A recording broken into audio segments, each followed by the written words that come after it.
Alright, so I'm going to move into another case here, and I'm going to call this case musculoskeletal back pain. I'm not a fan of sarcasm. I like to be straightforward with these things. So, this is a 78-year-old female. She comes into the emergency department. She's got back pain. It's been going on for about a week. Pain seems to be worse with movement, but it's been hard for her to get around because she's in so much pain here lately. Her past medical history, she's got hypertension. She is a smoker. Vital signs, she's pretty hypertensive, but otherwise looks pretty good. On exam, she is a thin, elderly female, but she's kind of got a bit of a bulging belly, and she definitely appears to be in pain when you have her change positions in the bed. So what should you do? Sounds like she just pulled a muscle, maybe some FASTTRACK and some NSAIDs, right? Of course you should do an ultrasound, right? She's got back pain, she's over 50. Even if it's musculoskeletal, you got to rule out life-threatening diagnoses, and you can easily do this at the bedside in seconds. And what she got? She's got 5.5 centimeter abdominal aortic aneurysm. How acute is it? Is it really the cause of her back pain? Not real clear, but because we saw this aneurysm, patients having pain, made us decide to go ahead and send her for a CT scan to look for any leak, and also gave us a good look at her spine.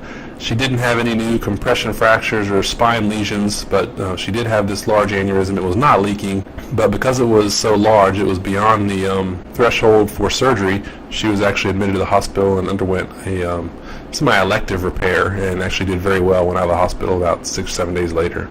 And yeah, the follow-up there, like I said, no signs of rupture.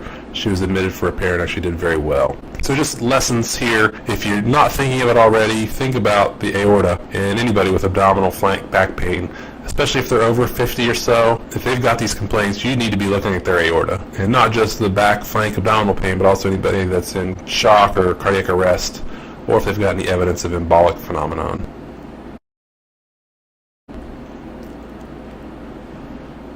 So I got another case for you here, and this one is going to be titled Flank Pain and FASTTRACK. Creative titles, I know.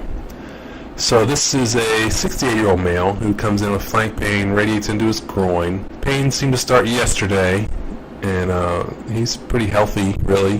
He was triaged to the FASTTRACK area in the emergency department. Doesn't really have any past medical history, but doesn't really go to doctors very often. He is a smoker. Vitals are normal. But it was noted by the advanced care practitioner that the abdominal aortic pulse was palpable. No mention of whether it was large or not, but they could palpate the patient's abdominal aorta, so they thought, oh, maybe there's something more going on. The distal pulses were intact, though, and again, patient's stable. So, shocking, what did he have on ultrasound? He had a pretty large aneurysm as well, and actually involved the iliac vessels also. And this was seen on the ultrasound.